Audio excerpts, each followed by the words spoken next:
Hello friends, आज हम आ रहे हैं एक नए वीडियो के साथ और हम जो कॉन्सेप्ट सीखने वाले हैं वो है bank reconciliation statement. And along with bank reconciliation statement मैं आपके साथ एक नया कॉन्सेप्ट एक्सप्लेन करने वाला हूं जिसका नाम है एडजस्टेड कैश बुक या अमेंडेड कैश बुक। दोस्तों ध्यान से सुनना। Before going for the understanding of the bank reconciliation statement मैं आपसे एक रिक्वेस्ट करता हूँ कि आप लोग मेरा एक जो पहला वीडियो है जो 7 मिनट्स का है जिसमें सिर्फ मैंने बैंक रिको कैसे करने का वो सिखाया गया है, वो आप वीडियो देख लीजिए। फिर इस वीडियो को देखना तो आपको ज्यादा अंडरस्टैंडिंग आएगी, ज्यादा क्लियरिटी आएगी। आई होप आप समझ रहे हो मैं आपको क्या बोल रहा हूँ। So let start with the concept of bank reconciliation statement and along with that I am going to explain you adjusted cash book और अमेंडेड कैश बुक। अच्छा, before we start for understanding the concept मैं ये बताना चाहता हूँ कि ये concept CA foundation students को बहुत ही यूजफुल होगा और साथ ही साथ सीएमए फाउंडेशन स्टूडेंट्स के लिए भी बहुत ही हेल्पफुल होगा, यूजफुल होगा। सो गाइस प्लीज ध्यान दीजिए और समझने की कोशिश कीजिए। बहुत ही इजी तरीके से एक्सप्लेन करने की कोशिश की गई है। आप इसको समझोगे तो आपके 8 से 10 मार्क कवर हो सकते हैं। Let's start now. What is the meaning of adjusted cash book? Adjusted cash book का मतलब क्या होता है? when the balance in the cash book is first adjusted, balance in the cash book is first adjusted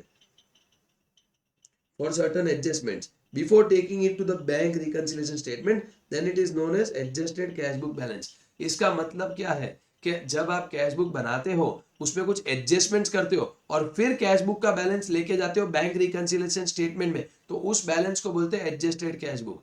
नहीं समझे? एक simple चीज बोल रहा हूँ, आपकी कैश बुक होती है हाँ होती है। अब उसमें कुछ एडजस्टमेंट करने रह गए, तो अगर आप उस एडजस्टमेंट्स को सॉल्व कर लेते हो और फिर उस कैश बुक का जो बैलेंस आता है वो बैंक रिकंसिलिएशन स्टेटमेंट में लेके जाते हो, तो उस बैलेंस को बोलते हैं एडजस्टेड कैश बुक बैलेंस। आगे, adjusting the cash book before preparation of bank reconciliation statement is completely optional. Now ध्यान से सुनना, एडजस्टेड कैश बुक बनाना बीआरएस के लिए कंप्लीटली ऑप्शनल है। मतलब करना है तो कर सकते हैं, नहीं करना है तो भी चलेगा, लेकिन कब ऑप्शनल है वो बताया गया है। If reconciliation is done during different months, मतलब आप रिको या बैंक रिकंसिलिएशन स्टेटमेंट दो अलग अलग महीने के लिए बना रहे हो तो एडजस्टेड कैश बुक बनाना ऑप्शनल है। But if reconciliation is done at the end of the accounting year और फाइनेंशियल ईयर, मतलब आप ईयर एंड पे रिकंसिलिएशन कर रहे हो, ईयर एंडिंग पे रिकंसिलिएशन बना रहे हो, then cash book should be adjusted so as to reflect the correct balance in the balance sheet. So what is the conclusion of this concept?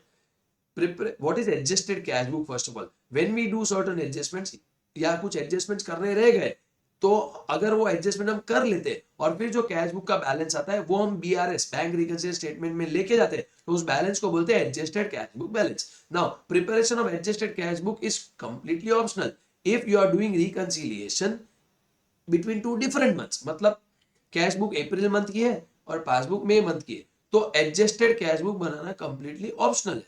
पर अगर आप bank reconciliation statement year end पे बना रहे हो, मतलब ईयर एंड मतलब 31 मार्च, तो कैश बुक भी मार्च की, पासबुक भी मार्च की, तो फिर एडजस्टेड कैश बुक प्रिपेयर करना मैंडेटरी है, कंपलसरी है। I hope the concept is clear what is adjusted cash book. Now सिर्फ दो रूल्स याद रखो गाइस मेरे। एडजस्टेड कैश बुक में हम क्या रिकॉर्ड करेंगे और बीआरएस में बैंक रिको में हम क्या रिकॉर्ड करेंगे। तो बीआरएस की बात बाद में करता हूं, लेकिन एडजस्टेड कैश बुक में हम क्या याद करेंगे, याद रखना दो चीज बताने जा रहा हूं।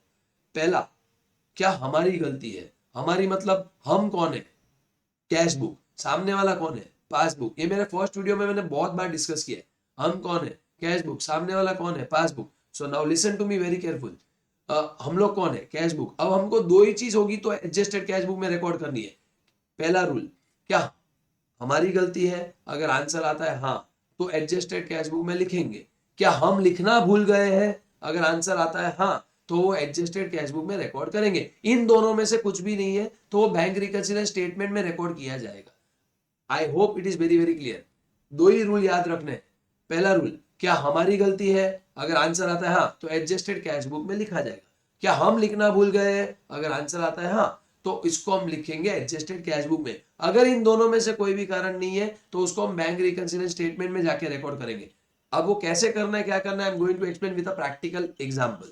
सो now what is the meaning of this? हमारी गलती है मतलब क्या हमसे कोई एरर हुआ है तो हम एडजस्टेड कैश बुक में लिखेंगे। हम लिखना भूल गए हैं, इसको हम इंग्लिश में बोलते हैं कि हमारे से कोई ओमिशन हुआ है तो हम एडजस्टेड कैश बुक में लिखेंगे। और अगर इन दोनों में से कुछ भी नहीं है तो वो बैंक रिकंसिलिएशन स्टेटमेंट में रिकॉर्ड किया जाएगा। आई hope it is very very clear. वही चीज यहाँ पे लिखी हुई है, दोनों points.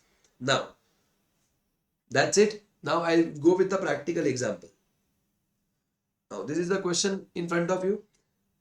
On comparing the cash book of Saksham with bank passbook for the year ended 31st March 23, following discrepancies were noticed। मतलब जब हम कैश बुक और पासबुक कंपेयर कर रहे थे तो हमको ये सब डिफरेंसेस मिलते हैं। डिस्क्रिपेंसीज मतलब डिफरेंसेस। ओके, नाउ सबसे पहले हम ढूंढेंगे कि कौन से मंथ का दिया हुआ है, 31 मार्च का। अब हम चेक करेंगे सारे ट्रांजेक्शन मार्च के ही है कि क्या है। यस, मार्च मार्च ये क्लियर हो रहा है अप्रैल में, लेकिन ये मार्च का ही ट्रांजेक्शन है। ये रहा मार्च, मार्च, ये अप्रैल में कुछ एडवाइस मिला है लेकिन वो मार्च का ट्रांजेक्शन है। यहाँ पे कोई डेट ही नहीं दिया है, so it's assume to be of March month. यहाँ पे 29 मार्च, 31 मार्च, यहाँ पे भी डेट नहीं दिया तो assume to be. So basically मैं ये क्या कर रहा था, सारे ट्रांजेक्शन देख रहा था कि कौन से मंथ के दिए हुए। क्यों देख रहा हूँ, उसका कारण है। एडजस्टेड कैश बुक कब बनाना ऑप्शनल है, जब कैश बुक और पासबुक डिफरेंट डिफरेंट मंथ्स के हो। यहाँ पे तो सारे ट्रांजेक्शंस कैश बुक के सेम मंथ के दिए और उन्होंने बोला है prepare a bank reconciliation statement as on 31 March. मतलब कैश बुक के ट्रांजेक्शन भी मार्च के, पासबुक के ट्रांजेक्शन भी मार्च के। सो जब bank reconciliation statement year end पे बनाते हैं तो एडजस्टेड कैश बुक या अमेंडेड कैश बुक बनाना कंपलसरी है। Now they have mentioned us prepare a bank reconciliation statement on 31st March 23 if the balance as per cash book on 31st March was 1,58,280. So they have given balance as per cash book and they are expecting us to find out the balance as per passbook. Now इस सम को हम दोनों तरीके से कर सकते हैं, without preparing adjusted cash book and with preparing adjusted cash book. So guys exam में क्या करना है, सर एग्जाम में हम क्या करें, तो एग्जाम में मैं एक सिंपल रूल याद रखना। अगर इंस्टीट्यूट पूछता है कि prepare adjusted cash book and then prepare bank reconciliation statement, तो दोनों बनाइए। और इंस्टीट्यूट खाली बोलता है कि प्रिपेयर बैंक रिकंसिलिएशन स्टेटमेंट, तो सिर्फ बीआरएस बना के छोड़ दीजिए। I hope it is very very clear. Now पहले मैं आपको बताऊंगा विदाउट प्रिपेयरिंग कैश बुक, मतलब कैश बुक प्रिपेयर किए बिना ही बैंक रिको कैसे बनता है। Now will start with balance as per cash book because that they have given to us. Balance as per cash book मैं बार बार रिपीट करूंगा, आप मेरा पहला वीडियो देखें तो आपको बीआरएस की साइंस कैसे डालते हैं वो पता चल जाएगा। Now I will explain you with the help of working note. CB means cash book, PB means passbook. बहुत ही सिंपल है गाइस। अभी भी मैं एक्सप्लेन करूंगा कि साइंस कैसे डालते हैं, पर स्टिल आप मेरा पहला वीडियो देखिए, वहां पे आपको बहुत क्लियरिटी आ जाएगी कि कैसे बनाया गया सब कुछ। ये सीबी पीबी लिखा, ये डेबिट, ये क्रेडिट, ये डेबिट, ये credit, receipt, issue slash payments, withdrawal, deposits. Cash book का बैलेंस दिया हुआ है। Now who are we, cash book. Cash book का नॉर्मल बैलेंस, मतलब कैश का नॉर्मल बैलेंस क्या होता है, डेबिट। कैश का ऑपोजिट बैलेंस क्या होता है, क्रेडिट। पासबुक का नॉर्मल बैलेंस क्या होता है, क्रेडिट। और पासबुक का ऑपोजिट बैलेंस क्या होता है, डेबिट। ये मेरे फर्स्ट वीडियो में बहुत बार क्लियरली बताया, लेकिन 7 मिनट का सवाल है, सिर्फ 7 मिनट देख लीजिए और अपना फायदा लेके जाइए पूरे चैप्टर का। सो यहाँ पे बैलेंस इस पर कैश बुक दिया हुआ है। कैश बुक का नॉर्मल बैलेंस क्या होता है, डेबिट। तो जो नॉर्मल बैलेंस होता है वहां जाओ, कैश बुक के डेबिट में गया, कैश बुक के डेबिट में गया और वहां जाके साइन डालूंगा minus. Now this is very monotonous, but इस ये करने से आपके सारे कैलकुलेशन सही गिरेंगे। सो कैश बुक का नॉर्मल बैलेंस क्या होता है, डेबिट। तो कैश बुक के डेबिट में गया, माइनस डाला and then opposite side, minus का ऑपोजिट प्लस, प्लस का ऑपोजिट माइनस, माइनस का ऑपोजिट प्लस। सो मेरे साइंस आ गए, इसी साइंस के हिसाब से मैं चलूंगा। पहले मैं सिर्फ बीआरएस बना रहा हूं, assuming that adjusted cash book or amended cash book is not to be prepared. Now, first transaction, out of 82,000 paid by check into bank. Cheque कौन बैंक में डालता है, हम मतलब कौन, कैश बुक। कौन सी डेट पे डाला, 25 मार्च को। चेक बैंक में कौन डालने जाता है, हम डालने जाते हैं। क्यों डालने जाते हैं, क्योंकि हमको किसी ने चेक दिया होगा। Cheques amounting to 30,000 were collected on 5 April. क्या मतलब हुआ इसका, हम चेक बैंक में डालने गए, कितने का, 82,000 का। 30,000 के चेक बैंक ने कब कलेक्ट किए, 5 अप्रैल को। इसका मतलब क्या है कि 82 में से 30 के चेक्स बैंक ने मेरे खाते में क्रेडिट नहीं किए, तो बाकी के क्लियर हो गए। तो जो क्लियर हो गए उसके लिए बीआरएस नहीं बनता है। बीआरएस किसके लिए बनता है, कैश बुक और पासबुक में टाइमिंग डिफरेंस होता है। क्या डिफरेंस होता है? Timing difference. मतलब हम आज रिकॉर्ड करते हैं, बैंक कल करता है, बैंक आज करता है, हम कल करते हैं, ऐसा कुछ, सब कुछ ऐसा कुछ होता है, सब कुछ। तो 82 का चेक डाला, उसमें से बैंक ने 30 का चेक क्लियर नहीं किया है, तो हम कौन सा अमाउंट रिकॉर्ड करेंगे? 30,000, 82,000 के 50,000? The answer is will record 30,000, because यही टाइमिंग डिफरेंस है, बाकी तो क्लियर हो चुका है। तो चेक बैंक में कौन डालता है? हम मतलब कौन? Cash book. कैश बुक में हम कहाँ डालेंगे? जब हम रिसीव करेंगे, तो रिसीव में लिख दो 30,000, रिसीव में लिख दो 30,000। नाउ आगे बढ़ते हैं। Out of the cheques drawn amounting to 31,200। Drawn मतलब चेक कौन ड्रॉ करता है? ड्रॉ करना मतलब ड्रॉइंग नहीं करना है, ड्रॉ करना मतलब चेक बनाना। बिजनेस लैंग्वेज में या हिंदी लैंग्वेज चेक फाड़ना बोलते हैं। फाड़ना मत चेक को, चेक फाड़ना मतलब चेक बुक में से फाड़ के देना होता है। चेक अमाउंटिंग टू 31,200 ऑन 28 मार्च। 28 मार्च को एक चेक बनाया हमने। क्यों चेक बनाते हैं? किसी को पेमेंट करना होगा। Cheque for 10,000 was presented on 3rd April. 31,200 का चेक बनाया। कितने का चेक 3rd अप्रैल को क्लियर हुआ? 10,000। तो बाकी सब तो सेम मंथ में क्लियर होगा। वापिस बोल रहा हूं, बीआरएस किसके लिए बनाते हैं? टाइमिंग डिफरेंस के लिए। 31,200 में से 10,000 का चेक कभी क्लियर हुआ? 3rd अप्रैल को, तो वही रिकॉर्ड करेंगे। तो एवरीवन, चेक कौन इशू करता है? हम मतलब कैश बुक। कैश बुक में आ गया रिसीट के इशू, तो आंसर इज इशू। कितने का चेक क्लियर हुआ अप्रैल में? 10,000, तो यहाँ पे 10,000 लिख देता हूं। Fine. Next transaction, a cheque for 4,000 entered in the cash book but omitted to be bank। हमने 4,000 का चेक एंटर किया। एंटर किया मतलब रेंट्री किया। हम चेक कब रिकॉर्ड करते हैं? हम चेक कब रिकॉर्ड करते हैं? जब हम रिसीव करते हैं। तो हम मतलब कौन? Cash book. कैश बुक में आ गया। हम चेक चेक कब रिकॉर्ड करें? जब हमको रिसीव होता है। तो रिसीव साइड में 4,000। Next, a check for 2,400 deposited into bank but omitted to be recorded in the cash book and was collected by the bank on 29th March। Now हमने एक चेक डिपॉजिट किया, पर हमने record ही नहीं किया, और bank ने कब क्रेडिट कर दिया? 29 मार्च को। तो किसने रिकॉर्ड किया? हमने क्या बैंक ने? तो बैंक ने। बैंक मतलब पासबुक। पासबुक में गया विड्रॉल के डिपॉजिट, तो क्या deposit, because cheque deposited into bank दिया है। चेक करो ध्यान से, cheque of 2,400 deposited into bank but omitted to be record. हमने रिकॉर्ड नहीं किया, जिसने रिकॉर्ड किया उसकी बुक में जाके रिकॉर्ड कीजिए। Next, a bill receivable for 2080 previously discounted, discount amount was 80 rupees with the bank, had been dishonored but the advice was received on 3rd April। एक बिल रिसीवेबल था जो हमने बैंक के पास डिस्काउंट कर दिया था। डिस्काउंट का मतलब हमको पैसे की जरूरत थी तो हमने डिस्काउंट कर दिया था। अब वो बाउंस हो गया, डिसऑनर मतलब, और हमको कब पता चला? 3rd अप्रैल को। तो हमको 3rd अप्रैल को पता चला, लेकिन चेक बाउंस या बिल बाउंस या जो भी होता है, डिसऑनर एक्टिविटी कौन करता है? तो क्या बैंक। बैंक मतलब पासबुक। पासबुक में जाऊंगा और कहां लिखूंगा? Always on the withdrawal side 2080, because cheque withdraw हो जाता है, अमाउंट विड्रॉ होता है अकाउंट से। A bill for 40,000 was retired or paid by the bank. Who paid the bill? Bank. Bank मतलब passbook. Under a rebate of 600. But the full amount of the bill was credited in the bank column of cash book। 40,000 का bill pay किया bank ने under rebate of 600, मतलब in short bank ने पे किया 40,000 minus 600 which comes to 39,400। लेकिन हमने क्या किया? पूरा अमाउंट हमारे कैश बुक में क्रेडिट कर दिया। तो हम कौन है? Cash book. हमने पूरा पेमेंट बताया 40,000 का यहाँ पे, वेरेस बैंक ने कितना पेमेंट बताया रिबेट माइनस करने के बाद? 39,400। 39,400 तो दोनों जगह थोड़ी रिकॉर्ड करेंगे, हम खाली डिफरेंस रिकॉर्ड करते। तो मैं दोनों को हटा दूंगा यहाँ से और मैं 600 रुपया इश्यू में लिखूंगा, क्योंकि मैंने 40 का पेमेंट बताया और बैंक ने 39,400 का पेमेंट बताया। तो मेरे और बैंक में डिफरेंस कितने का है? सिर्फ 600 रुपए का। आई hope it is clear. Very important transaction. आगे बढ़ते हैं। A check of 10,000 wrongly credited in the passbook on 29 March was reversed on 2nd April। गलती से बैंक ने मेरे खाते में पैसे डाल दिए।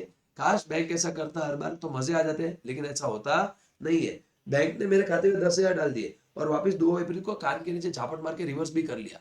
लेकिन मैं बीआरएस कौन से मंथ में बना रहा हूँ? मार्च मंथ में बना रहा हूँ। तो किसने क्रेडिट किया? बैंक ने, तो बैंक मतलब पासबुक, पासबुक में जाके कहाँ लिखूंगा, विड्रॉवल के डिपॉजिट, डिपॉजिट कितना 10,000। Bank had wrongly debited 20,000 in the account on 31st March and reversed on 10th April। वापिस वही गलती कर रहा है, बैंक ने मेरे अकाउंट को गलती से डेबिट कर दिया है। बैंक मतलब कौन, पासबुक, पासबुक में कहाँ जाएंगे, विड्रॉल में जाएंगे, कितना अमाउंट है 20,000।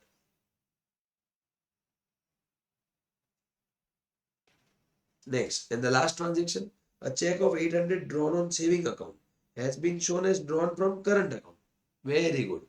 मैंने मेरे सेविंग अकाउंट से चेक बना के दिया किसी को, और बैंक ने बताया एज इफ के मैंने मेरे बिजनेस के अकाउंट से चेक बना दिया। मैंने मेरे सेविंग अकाउंट से एक चेक बनाया और बैंक ने बोला कि सर नहीं नहीं आपकी सेविंग नहीं, गलती से उसने मेरे बिजनेस अकाउंट को डेबिट कर दिया। किसने किया है सब, बैंक ने। बैंक ने किया कि मैंने किया, मैंने किया, मैंने चेक बनाया, had been shown as drawn from current account in the cash book. मैंने मेरे सेविंग अकाउंट से एक चेक दिया और ऐसा बताया कि मैंने मेरे बिजनेस अकाउंट से कोई चेक बना के दे दिया है। मैं मतलब कौन, हम मतलब कौन, कैश बुक। कैश बुक में जाएंगे और चेक बनाएंगे, मतलब हम इश्यू में जाएंगे। कितने का चेक बनाया मैंने, 800 का, तो यहाँ पे 800। This is it. Now let's see whether all figures are lying in their place. Starting point 158, पहले सारे में ऐड वाले ले लेता हूँ। ऐड में 10,000, 600, 800 दिख रहा है आपको, मैं पेन से मार्क करता हूँ, 10, 6, 8। ओके, 10,000, 600, 800,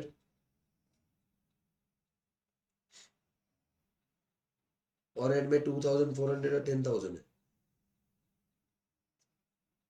यस, हमारे सारे ऐड मैच हो रहे हैं और ये टोटल हो जाएगा ऐड का।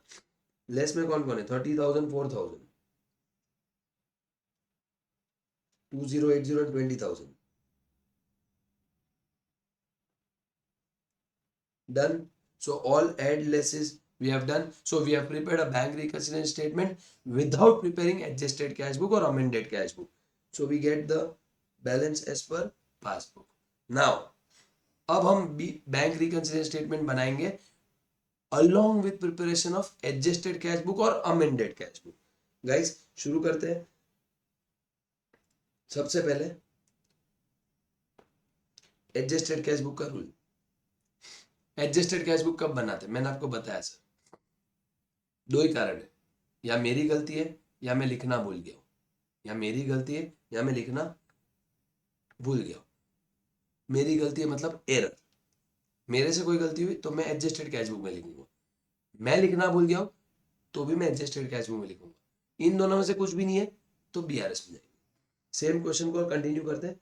Out of 82,000 paid in cheque into bank, मतलब मैंने 82,000 के चेक बैंक में डाले, 30,000 के चेक 5 अप्रैल को कलेक्ट हुए, मतलब 82 में से 30,000 के चेक मार्च मंथ में क्लियर नहीं हुए। क्या ये मेरी गलती है, नहीं। क्या मैं लिखना भूल गया, नहीं। ये तो बैंक ने क्रेडिट नहीं किया मेरे अकाउंट को, तो ये एडजस्टेड कैश बुक में आएगा कि नहीं आएगा, नहीं आएगा। ये कहाँ जाएगा, बीआरएस में। तो हम हमारे बीआरएस में जाते हैं और ये वापस मैं हटा देता हूँ सब कुछ और मैं वापस लिखूंगा फाइन। कितने का चेक बैंक ने क्लियर नहीं किया, कितने का चेक बैंक ने क्लियर नहीं किया, 82 का चेक डाला मैंने बैंक में। सो जब मैं रिसीव करूंगा तभी मैं डालूंगा ना, उसमें से कितने का चेक बैंक ने क्लियर किया अप्रैल में, 30,000। तो ये मेरी गलती है, नहीं। मैं लिखना भूल गया, नहीं। तो ये कैश बुक में आएगा कि बीआरएस में, तो बीआरएस में। बीआरएस में कहाँ पे, रिसीट साइड में 30,000। Let's go ahead. Out of the cheque drawn amounting to 31,200, हमने चेक बनाया, ड्रॉ किया। A check of 10,000 was presented on 3rd April। Cheque कौन बनाता है, हम। हमने कितने का चेक बनाया, 31,200। बैंक ने कितने का क्लियर नहीं किया, 10,000 का। ये मेरी गलती है, नहीं। मैं लिखना भूल गया हूँ, नहीं। तो ये एडजस्टेड कैश बुक में नहीं आएगा, तो कहाँ आएगा, बीआरएस में। कितने का चेक पेंडिंग है, 10,000, तो 10,000 payment. A check for 4,000 entered in the cash book but omitted to be bank। Cheque डाला 4,000 का पर बैंक ने एंट्री नहीं की, मेरी गलती है, नहीं। मैं लिखना भूल गया हूँ, नहीं। तो ये कैश बुक में आएगा क्या बीआरएस में, बीआरएस में आएगा। कहाँ आएगा, चेक हमने डाला, बैंक में नहीं गया लेकिन हमने डाला तो रिसीट, हमको चेक मिलता है तभी हम बैंक में डालते हैं ना, तो रिसीट में आएगा। फिर a check for 2400 deposited into bank but omitted to be recorded in the cash book, cheque deposit हुआ बैंक में पर हमने लिखा ही नहीं है और बैंक ने 29 मार्च को कलेक्ट किया, क्या ये मेरी गलती है? नहीं। क्या मैं लिखना भूल गया हूँ? हाँ, मैं लिखना भूल गया हूँ, तो ये एडजस्टेड कैश बुक में आएगा। तो let's go to the adjusted cash book, और कहाँ आएगा? तो क्या रिसीट साइड में, ये मेरा ओपनिंग बैलेंस और ये मेरी रिसीट, क्योंकि मैं लिखना ही भूल गया हूँ। And what is the meaning of adjusted cash book? क्या पहले एडजस्टमेंट्स करो कैश बुक में, क्या एडजस्टमेंट्स करने, या मेरी गलती या मैं कुछ लिखना भूल गया हूँ, that is errors and omissions, so that is recorded here. Now let's go back to the transactions. So ये adjusted cash book में आएगा, ना के BRS में। A bill receivable 2080 discounted with the bank, मैंने एक बिल डिस्काउंट किया था बैंक के पास और बाउंस हो गया, पर मुझे कब पता चला? 3 अप्रैल को। मुझे कब पता चला? 3 अप्रैल को। क्या ये मेरी गलती है? नहीं। क्या मैं लिखना भूल गया हूँ? हाँ। मुझे 3 अप्रैल को पता चला, वो मेरी ही गलती है, मुझे बैंक में इंक्वायर करना चाहिए था कि मेरा एक बिल डिस्काउंट हुआ तो क्लाइंट ने पेमेंट किया है कि नहीं किया है, तो ये मेरी गलती है, तो मुझे एडजस्टेड कैश बुक में लिखना होगा। Now on the receipt side और on the payment side, obviously on the payment side that is 2080, because इतना पैसा अकाउंट से वापिस जाएगा। डिस्काउंटेड बिल डिसऑनर्ड का मतलब मैंने बैंक से एडवांस ले लिए थे, मेरे क्लाइंट ने पैसे दिए नहीं, इसके लिए मुझे बैंक को पैसे देने पड़ेंगे, इसके लिए एडजस्टेड कैश बुक में आएगा। 40,000 का बिल बैंक ने पे किया, 600 रुपए काट के, मतलब 600 रुपए डिस्काउंट दिया, मतलब बैंक ने कितना पे किया? 39,400, लेकिन मैंने पूरा पेमेंट बता दिया था, तो क्या ये मेरी गलती है? आंसर इज यस, क्योंकि एक्चुअली बैंक ने पेमेंट कितना किया? 39,400 का, लेकिन मैंने कितना पेमेंट बता दिया? 40,000 का, सॉरी। तो ये एडजस्टेड कैश बुक में आएगा। ये रहा एडजस्टेड कैश बुक, और कितने का पेमेंट ज्यादा बताया मैंने? 600 का, तो 600 का रिसीट बताना पड़ेगा, क्योंकि यहाँ पे हम रेक्टिफिकेशन कर रहे हैं बेसिकली, जो भी गलतियां हुई है मेरे से या जो भी मैं लिखना भूल गया उसको मैं सुधार रहा हूं, that is the meaning of adjusted cash book. I repeat, 40,000 का पेमेंट किया मैंने बैंक के थ्रू, तो बैंक ने 600 रुपया डिस्काउंट दिलवाया मुझे, तो बैंक ने एक्चुअल पेमेंट कितना किया? 39,400, लेकिन मैंने पूरा 40,000 का पेमेंट गलती से बता दिया, तो एग्जैक्टली मैंने कितना ज्यादा पेमेंट बताया? 600 रुपए से, तो वो 600 रुपया एडजस्टेड कैश बुक डेबिट में आएगा, क्योंकि वो रिवर्स करना पड़ेगा, इनडायरेक्टली वो पैसा गया ही नहीं, इसके लिए वो रिसीव में आएगा। आगे बढ़ते, next, a cheque of 10,000 wrongly credited in the passbook, किसने गलती की? मैंने गलती की? नहीं। मैं लिखना भूल गया हूं? नहीं। किसने गलती किया? पासबुक ने, हैज बीन रिवर्स्ड ऑन 2 अप्रैल, तो ये बीआरएस में आएगा, क्योंकि ना ये मेरी गलती है ना मैं लिखना भूल गया हूं, तो ये कहां जाएगा? तो के पासबुक में जाएगा और डिपॉजिट में जाएगा। कितने का चेक था? 10,000। आगे बढ़ते हैं, bank had wrongly debited 20,000 in the account, bank ने गलती से मेरे अकाउंट को डेबिट कर दिया and reverse it on 10th अप्रैल, क्या ये मेरी गलती है? नहीं। क्या मैं लिखना भूल गया? नहीं। तो किधर आएगा? एडजस्टेड कैश बुक के BRS? Answer is BRS. Bank ने डेबिट कर दिया, बैंक मतलब पासबुक, पासबुक में डेबिट कर दिया मतलब विड्रॉवल में आएगा। आई होप इट इज क्लियर। आधे क्वेश्चंस के आंसर्स तो क्वेश्चन में ही होते गाइस, बीआरएस से डरिए मत, बहुत सिंपल है। आगे, a check of 800 drawn from saving account, मैंने मेरे सेविंग अकाउंट से एक चेक बना के दिया होगा किसी को, has been shown as drawn in current account in the, मैंने मेरे सेविंग अकाउंट से एक चेक इशू किया और मैंने ऐसा बताया कि मैंने मेरे बिजनेस अकाउंट से या करंट अकाउंट से ड्रॉ कर दिया, तो इन शॉर्ट क्या मेरी गलती है? हाँ, मैंने मेरे सेविंग अकाउंट से किसी को चेक दिया और ऐसे बता रहा हूं कि बिजनेस के करंट अकाउंट से चेक इशू कर दिया, तो ये मेरी गलती है, तो ये एडजस्टेड कैश बुक में आएगा। Answer is yes. Let's go to adjusted cash book. Receipt के पेमेंट, सर रिसीट में जाएगा, उसका कारण है हमने गलती से पेमेंट बता दिया, हमने मतलब कैश बुक ने, अब उसको रिवर्स करना तो रिसीट बताना पड़ेगा, दैट्स इट। सो यहाँ पे एडजस्टेड कैश बुक बन गई, ये है total 1,62,080 rupees, and now I get the correct cash book balance or rectified cash book balance, and which is nothing but balance as per cash book 1,60,000। और अब बाकी के ट्रांजेक्शन्स 10,000 ऐड में 2 बार है, देख लेते हैं। ये रहे, इसका टोटल 20,000 यहाँ पे, और लेस पे कौन कौन है वो भी देख लेते गाइस. 30,000, 4,000 एंड 20,000. इसका टोटल होता है 54. So 160 plus 20, 180, 180 minus 50, 130 minus 4, 126. So we get the balance as per passbook. So आप adjusted cash book बना के BRS बनाइए या without preparing adjusted cash book या amended cash book BRS बनाए, balance will come the same. I hope you have understood this video very well. आपको बहुत clarity आ गई होगी. लेकिन बार बार मैं बोलूंगा मेरा पहले 7 मिनट्स का वीडियो देखिए और फिर ये देखेंगे तो आपको एकदम क्लियर हो जाएगा पूरा BRS along with amended cash book or adjusted cash book. Do like it, share it, subscribe it. That's it. Thank you.